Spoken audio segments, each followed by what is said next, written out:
Science का एक part है केमिस्ट्री, उसे पढ़ेंगे।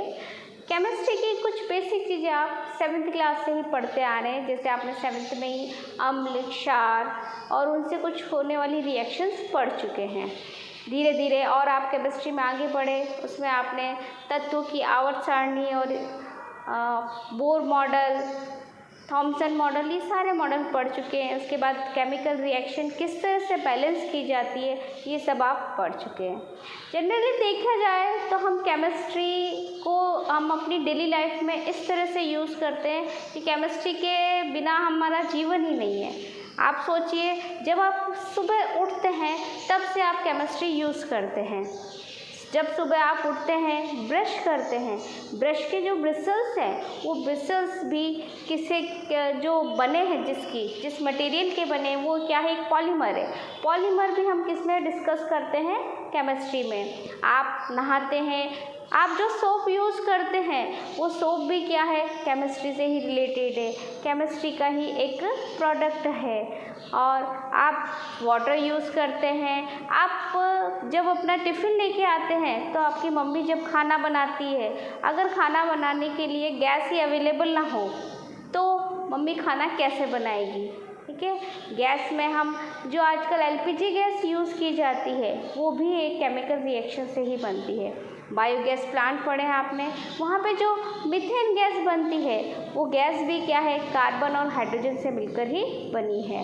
तो इस तरह से हम केमिस्ट्री को दिन में बहुत बार यूज़ करते हैं और हर एक ब्रांच से केमिस्ट्री जुड़ी है। साइंस की हर एक ब्रांच, चाहे आप बायोलॉजी ले लें, चाहे फिज़िक्स ले लें, ये इसके साथ जुड़ी हुई है। आप बायोलॉजी में क्लोरोफिल पढ़ते हैं। क्लोरोफिल में क्या होता है, एक एलिमेंट होता है। कौन सा एलिमेंट होता है, मैग्नीशियम।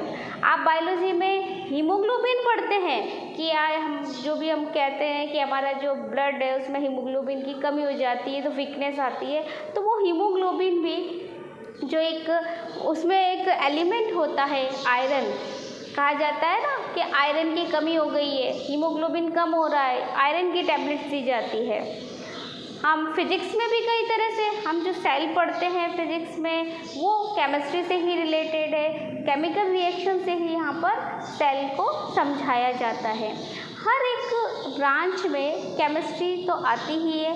ये ऐसा नहीं है कि केमिस्ट्री सब में, केमिस्ट्री में भी फिज़िक्स आती है, बायोलॉजी आती है। आज हम ग्लूकोज पे स्ट्रक्चर की बात करें तो आप ग्लूकोज बायोलॉजी में भी पढ़ेंगे और केमिस्ट्री में भी पढ़ेंगे।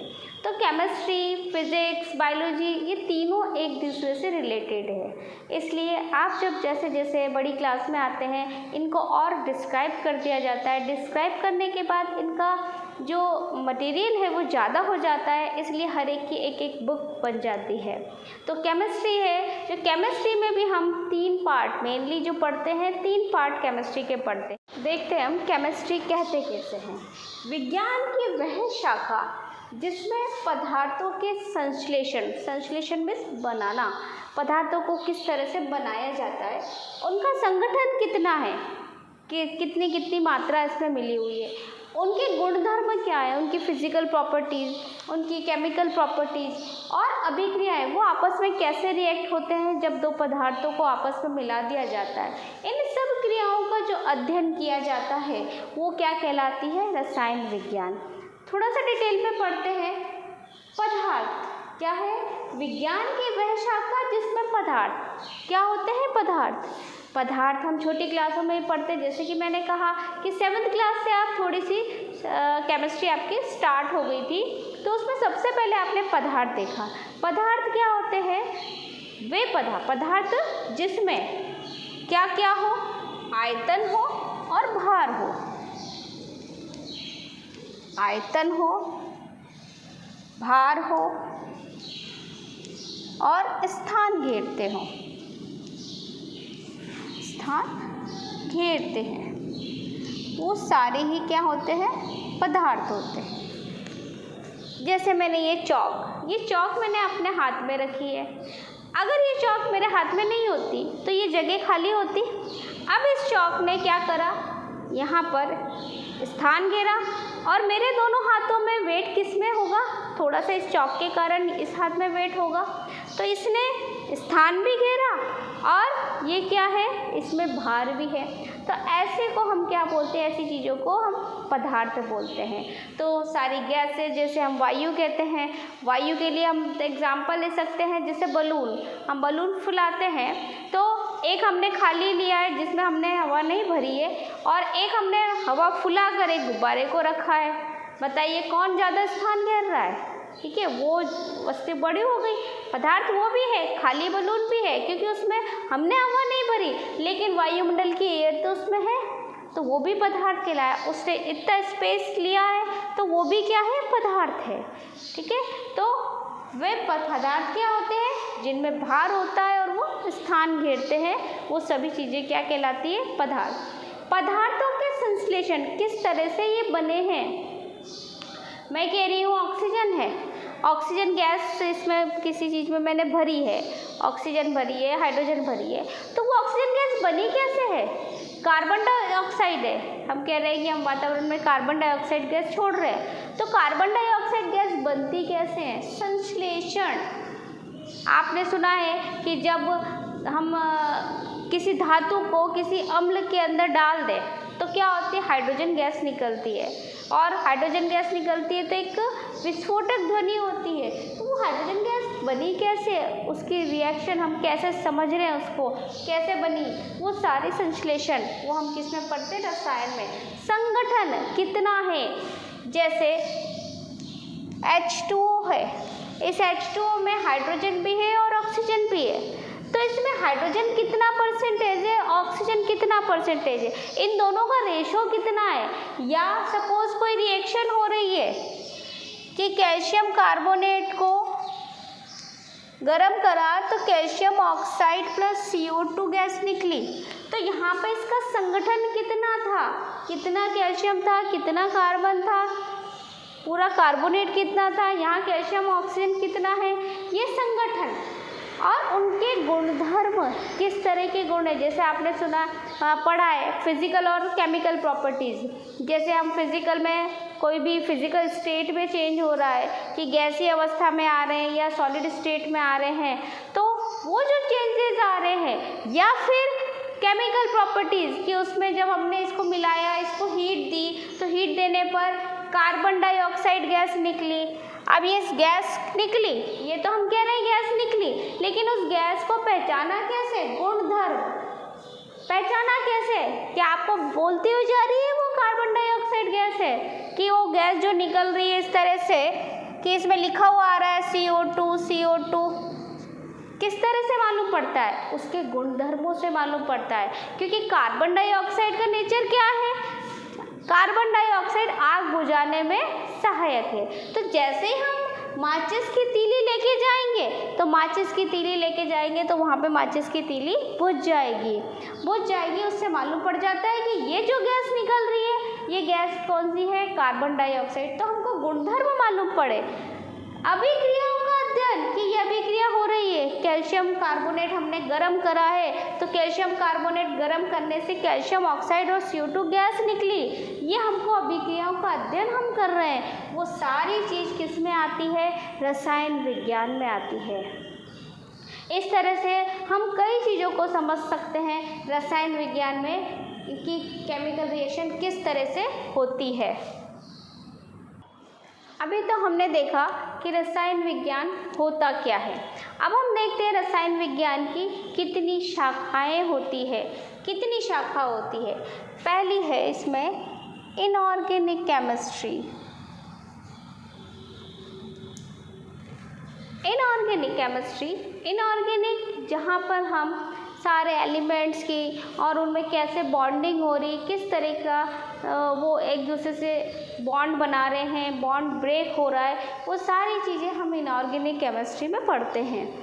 जैसे आपने 10th में आवर्त सारणी पढ़ी, वो आवर्त सारणी किस में आ रही है, इनऑर्गेनिक केमिस्ट्री में आ रही है। फिर आप दूसरी हम केमिस्ट्री देखते हैं, ऑर्गेनिक केमिस्ट्री।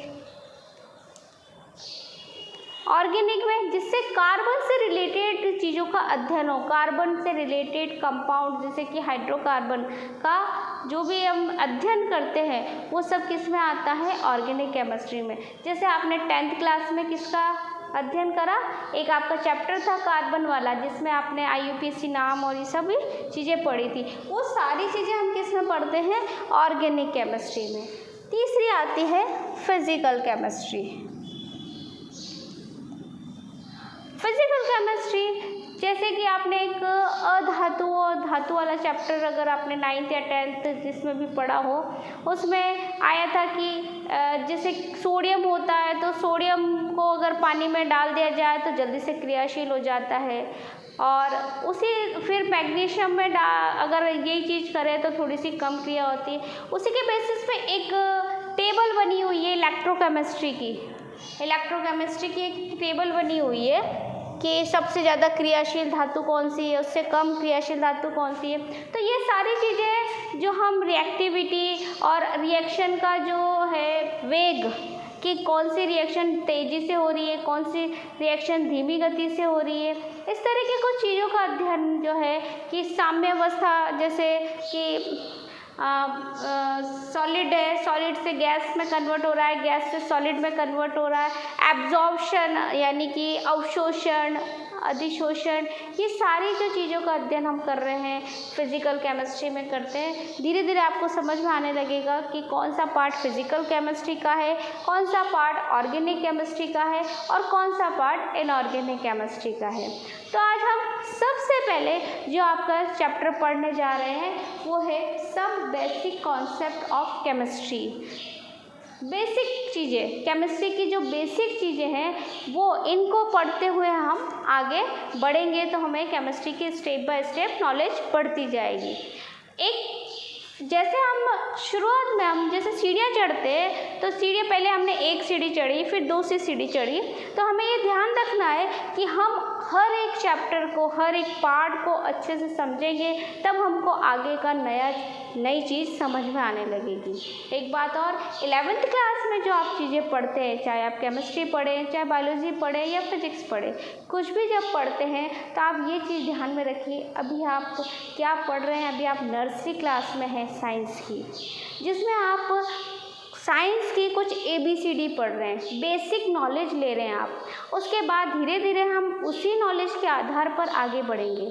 हम जो चीज़ 11th में पढ़ते हैं, मैं आपको केमिस्ट्री की बात बताती हूँ, हम जो चीज़ 11th में पढ़ रहे हैं वो 11th में पढ़ी हुई चीज़ आपकी बहुत सारी चीज़ें आप आगे की क्लासों में पढ़ चुके हैं, 7th में पढ़ चुके हैं, 8th में, 9th में, 10th में पढ़ चुके हैं। लेकिन अब वो उस समय जब आप पढ़ते थे तो आपको इतना डिटेल नहीं था, आपको समझ नहीं आता था, आप सिर्फ उस समय शायद रटने का ही काम करते थे। लेकिन यहाँ पर अब आके हर एक चीज़ को, हर एक स्टेप को हम समझने की कोशिश करते हैं कि किस तरह से यहाँ पर ये हो रहा है, इसमें ये चेंजेस हो रहा है तो क्यों हो रहा है। और ये इसलिए मैं ये कह रही हूँ कि आप अगर 11th में केमिस्ट्री अच्छे से पढ़ ली तो आपको 12th की केमिस्ट्री पढ़ना आसान हो जाएगा। इसलिए हर एक चीज़ को, हर एक स्टेप को बहुत ध्यान से समझिएगा, रटना नहीं है, समझना है। जितना हम समझेंगे उतना ही हमारा नॉलेज बढ़ेगा, इंटरेस्ट बढ़ेगा। अगर आप रटेंगे तो आपको चीज़ में इंटरेस्ट भी नहीं आएगा और आप समझ भी नहीं पाओगे उसको। अभी हमने पदार्थ के बारे में थोड़ा सा पढ़ा। पदार्थ को द्रव्य भी कहते हैं। देखिए आप एक वर्ड और यूज़ करते हैं, द्रव। ये है द्रव्य, दोनों में डिफरेंस है। द्रव जो हम जैसे पानी को बोलते हैं, पानी एक द्रव है, लिक्विड है, ठीक। और द्रव्य मीन्स होता है पदार्थ। पदार्थ के बारे में अभी मैं थोड़ा डिस्कस कर चुकी हूँ कि क्या होता है पदार्थ। पदार्थ जिसमें आयतन जो स्थान घेरता हो और जिस पे द्रव्यमान हो, वो सारी ही चीज़ पदार्थ कहलाती है। जैसे पेंसिल है, आपकी बुक है, मेरे हाथ में चौक है, ये सब क्या है? पदार्थ, क्योंकि इनमें द्रव्यमान है और ये सब स्थान घेरते हैं। तो पदार्थ जो होते हैं, अब वो किस तरह से वर्गीकृत किए गए हैं? पदार्थ सब तरह से हो सकते हैं। एक मिली हुई चीज़ें भी क्या होती है, वो भी पदार्थ कहलाती है। जैसे मैंने गेहूँ, चावल और इन सबको मिला के रख दिया, ठीक है। अब मिला के रख दिया तो मैंने जैसे सपोज़ अलग रखा, एक में मैंने गेहूँ अलग रखी एक जगह पर और एक जगह पर मैंने गेहूँ और चावल को मिक्स कर दिया, तो द्रव्यमान तो उस सिंगल जो गेहूँ रखे उनमें भी है और द्रव्यमान जो मैंने मिश्रण रखा उसमें भी है, यानी दोनों ही चीज़ क्या हो गई, पदार्थ हो गई और दोनों ने ही स्थान घेरा।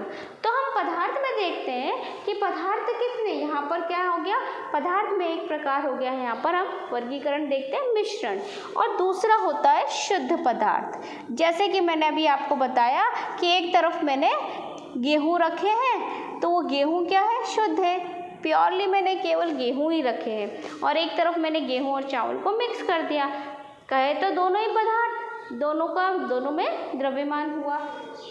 अब देखते हैं मिश्रण। मिश्रण किसे कहते हैं, मिश्रण यानी दो या दो से अधिक पदार्थों को जब मिश्रित कर दिया जाता है, जब मिक्स कर दिया जाता है तो उसे मिश्रण कहते हैं। लेकिन इस मिश्रण की कुछ विशेषता भी होती है। इस मिश्रण की क्या विशेषता होती है, इसमें जो हम मिला रहे हैं उन चीज़ों का रेशो, उन चीज़ों का अनुपात फिक्स नहीं होता है। हम कितनी भी चीज़ों को आपस में मिक्स कर सकते हैं और कितनी भी मात्रा में कर सकते हैं। जैसे एक एग्जांपल देती हूँ, कोई एक डायबिटिक पेशेंट है, उसके लिए हम चाय बना रहे हैं। चाय बनाने के लिए हमने सब कुछ डाला, दूध भी डाला, पानी भी डाला, चाय पत्ती और अदरक सब चीज़ डाली, लेकिन हम डायबिटिक पेशेंट के लिए हमने क्या करा, उसमें चीनी नहीं डाली, और एक नॉर्मल जो है उनके लिए हम बना रहे हैं उनमें हमने चीनी डाल दी। दोनों ही क्या कहलाई, चाय। एक में चीनी नहीं है और एक में चीनी है, लेकिन वो भी क्या हुआ, मिश्रण ही हुआ। उसमें आप दूध मिला रहे हो, पानी मिला रहे हो। दो या दो से अधिक पदार्थों को मिक्स करना, जो मिक्स हो जाते हैं उसे क्या कहते हैं, मिश्रण। और उसमें कोई रेशो फिक्स नहीं होता। किसी की आदत होती है चाय मीठी पीने की, किसी की आदत होती है कम मीठी पीने की, कोई चाय पत्ती कम डालता है, कोई चाय पत्ती ज़्यादा डालता है। और ऐसे एक एग्जांपल देती हूँ, जैसे सपोज़ आपके यहाँ मेहमान आए हैं, वो एक मेहमान ऐसे आए हैं जो आपके लिए अच्छे अच्छे गिफ्ट लेके आते हैं हमेशा। आप जब वो आते हैं तब आपको बहुत अच्छा फील होता है, आप बहुत खुश होते हैं। उनके लिए चाय बनाने के लिए बोला तो आपने बड़ी खुशी जो हमको 3 कप बनाने थे तो हमने 2 कप दूध डाल दिया और 1 कप पानी डाल दिया, या फिर प्योरली दूध की चाय बना दी, ठीक है। और एक मेहमान आए थे जो आपको बिल्कुल पसंद नहीं, हर वक्त आपको टोकते रहते हैं कि पढ़ाई करो, ठीक है। तो उस समय उनको लिए चाय बनाने के लिए बोला जाए, आप गुस्से में क्या करेंगे, पानी ज़्यादा डाल दिया, दूध कम डाल दिया, ठीक है। तो वो दोनों ही एग्जाम्पल किसके हैं, मिश्रण के। चाय आपने कैसे भी बनाई हो, दूध ज़्यादा डाला या कम डाला, पानी ज़्यादा डाला या कम डाला, ठीक है, उससे मतलब नहीं है, रेशो जो है वो भी फिक्स नहीं है। तो इस तरह की चीज़ों को क्या बोलते हैं, मिश्रण। आप जो मिक्सचर खाते हैं, नमकीन सेवें भी मिली होती है, उसमें दाल भी मिली होती है, मूंगफली दाने भी मिले होते हैं, ये भी क्या है, मिक्सचर। कितना भी, उसमें ये नहीं है कि हमने 4 दाने सेव के डाले, 4 दाने दाल के डाले, सब फिक्स नहीं है, जितना भी हो उसमें मिक्स किया जाता है। तो ये सारी चीज़ें क्या होती है, मिक्सचर कहलाती है। मिक्सचर में अब 2 चीज़ हो गई, ये समांगी मिश्रण भी हो सकता है और विषमांगी मिश्रण भी हो सकता है। समांगी और विषमांगी। समांगी का मतलब होता है समान। समान से मतलब ये नहीं है कि आप बिल्कुल बराबर 2 चम्मच चीनी है, 2 चम्मच चाय की पत्ती है, बिल्कुल बराबर। समान का ये मतलब नहीं है। समान का मतलब है कि जब वो मिक्स हो जाए तो उस मिक्स में आप उसको समझ नहीं पाए, पहचान नहीं पाए कि इसमें कौन से मॉलिक्यूल्स कहाँ पर है। जैसे आपने पानी के अंदर नमक को मिला दिया, अब मैं आपसे कह रही हूँ कि इसमें से नमक के मॉलिक्यूल्स निकाल के बताओ, हाथ डालो और नमक निकाल लो, पॉसिबल है? नहीं, आपको नमक उसमें नहीं दिख रहा है। जब नमक घुल गया है पानी के अंदर तो उसमें आपको नमक नहीं दिख रहा है। लेकिन यही चीज़ मैं बोलूँ कि पानी के अंदर बालू रेती मिला दो तो आप कितना भी उसको घोल लेंगे, लेकिन बालू रेती सेपरेट दिखेगी उसमें। आप उसको निथार कर या छान कर सेपरेट कर सकते हो और आप उसको हाथ डाल के भी निकाल सकते हो बालू रेती के कुछ कणों को, ठीक ठीक है। तो वो क्या हो गया, विषमांगी। बालू रेती वाला एग्जाम्पल क्या आ गया, विषमांगी में। और मैंने जो नमक वाला एग्जाम्पल दिया, पानी के अंदर नमक घोला है, वो एग्जाम्पल किस में आ गया, समांगी में। इस तरह से समांगी और विषमांगी मिश्रण को बताया जा सकता है। और भी एग्जाम्पल आप सोचिए, समांगी के क्या हो सकते हैं और विषमांगी के क्या हो सकते हैं। इसके बाद हम देखते हैं पदार्थ। शुद्ध जो पदार्थ होते हैं, नाम से ही समझ में आ रहा है शुद्ध पदार्थ। और शुद्ध पदार्थों में हम एक लेते हैं तत्व, एक लेते हैं यौगिक। तत्व, तत्व क्या होते हैं, तत्व की डेफिनेशन, तत्व आपने बहुत सारे पढ़े हैं। आवर्त सारणी आपने पढ़ी है जिसमें कई तत्व पढ़े हैं, 118 तत्व पढ़े हुए हैं। तो वो तत्व होते क्या हैं, क्यों उनको तत्व बोला। तत्व यानी तत्व दो या दो से अधिक समान परमाणुओं से मिलकर बनते हैं। ठीक है, तत्व क्या होते हैं, दो या दो से अधिक समान परमाणु। जैसे मैं कह रही हूँ हाइड्रोजन एक तत्व है, तो हाइड्रोजन के अंदर हाइड्रोजन के ही परमाणु हैं, इसलिए वो तत्व कहलाया। ठीक है, आयरन के अंदर आयरन के ही परमाणु है, इसलिए वो तत्व है। तो दो या दो से अधिक समान परमाणु से मिलकर बनते हैं, उन्हें तत्व कहते हैं। यौगिक, यौगिक जो तत्व होते हैं उन तत्वों का मिश्रण होता है, मिश्रण नहीं बोल सकते, तत्व दो या दो से अधिक तत्व मिलकर यौगिक का निर्माण करते हैं। अब इसमें तत्व दो जो है समान भी हो सकते हैं, असमान भी हो सकते हैं। ठीक है, लेकिन इसको शुद्ध में क्यों लिया है, शुद्ध में लेने का रीज़न ये है कि जब हम मिश्रण को बता रहे हैं तो वह मिश्रण में रेशो फिक्स नहीं है, लेकिन जब हम यौगिक समझते हैं तो यौगिक में रेशो फिक्स होता है कि जितना होता है, जितना रेशो होगा उतना ही उसमें उसका यौगिक बनेगा। जैसे तत्व में हमने ले लिया आयरन है, ये भी एक तत्व है, हाइड्रोजन भी एक तत्व है, ऑक्सीजन एक तत्व है, सभी क्या है, एक तत्व है, क्योंकि इनमें इन्हीं के परमाणु हैं। यौगिक, यौगिक दो या दो से अधिक समान भी हो सकते हैं और असमान परमाणुओं से भी मिलकर बनते हैं। जैसे सपोज मैंने एग्जांपल लिया है वाटर मॉलिक्यूल, वाटर एक यौगिक है, नमक एक यौगिक है। मेरी आज इच्छा हुई कि मैं वाटर को ऐसे ना लिखकर ऐसे लिख देती हूँ, हाइड्रोजन के नीचे 2 अच्छा नहीं लग रहा, आज ऑक्सीजन के नीचे 2 लिख देती हूँ, तो क्या ये वाटर कहलाएगा, नहीं। अगर NaCl को मैं Na2Cl ऐसे लिख दूँ, क्या ये सही होगा, नहीं, ये यौगिक गलत हो जाएंगे। यहाँ पर हाइड्रोजन का जो रेशो है, यानी 2 तत्व हमको, 2 परमाणु हमको हाइड्रोजन के लेने और 1 ऑक्सीजन का लेना है, तभी इस यौगिक का निर्माण हो रहा है। कैल्शियम कार्बोनेट लिया है, तो कैल्शियम कार्बोनेट में हम क्या ले रहे हैं कि कैल्शियम का 1 परमाणु, कार्बन का 1 परमाणु और ऑक्सीजन के 3 परमाणु। लेकिन अगर इनका ये चेंज कर देते हैं, हम ऑक्सीजन की जगह, ऑक्सीजन के 3 की जगह 2 लिख देते हैं, तो क्या वो कैल्शियम कार्बोनेट होगा, नहीं होगा। तो ये सब क्या होते हैं, यौगिक। यौगिक और मिश्रण में क्या डिफरेंस है, मिश्रण में 2 या 2 से अधिक पदार्थों से मिलकर बनते हैं, लेकिन उसमें रेशो फिक्स नहीं होता है, असमान अनुपात में मिक्स किया जा सकता है।